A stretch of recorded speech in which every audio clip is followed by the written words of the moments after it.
একজন আলেম তার স্ত্রীকে নিয়ে একটা ট্রেনে চড়ে বেড়াতে যাচ্ছিল। আলেম সাহেবের স্ত্রী পর্দাশীল মহিলা, তাই বোরকা পরেছিল। সেই ট্রেনে সেই কামরায় অন্য একজন ভদ্রলোক ওনার স্ত্রীকে নিয়ে ঘুরতে যাচ্ছিল এবং সেই ভদ্রলোকের স্ত্রী ছোট কাপড় পরে মডার্ন সেজে বসেছিল।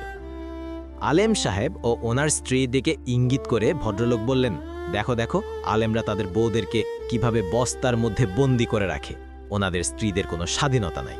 তখন আলেম সাহেব ভদ্রলোককে বলল, ভাই, আপনার পাশে যেই ব্যাগটা আছে, ব্যাগে কি আছে?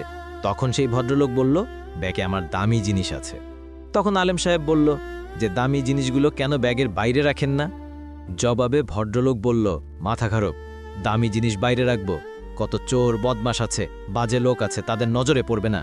তখন আলেম সাহেব বলল, আমার কাছে আমার স্ত্রী সবচেয়ে দামি, তাই আমি আমার স্ত্রীকে যত্ন করে ঢেকে রাখছি, যেন কোনো বাজে লোকের নজরে না পড়ে। আপনার স্ত্রী তো আপনার ধন সম্পদের চেয়ে কম দামি, তাই ধন সম্পদকে ব্যাগে ঢেকে যত্ন সহকারে রাখছেন আর স্ত্রীকে খোলামেলা পোশাকে রাখছেন। সেই কথা শুনে লোকটি তখন লজ্জায় তার মাথা নিচু করে ফেলল এবং বলল, আসলে ইসলামের বিধান মানবজাতির জন্য সবচেয়ে কল্যাণের বিধান।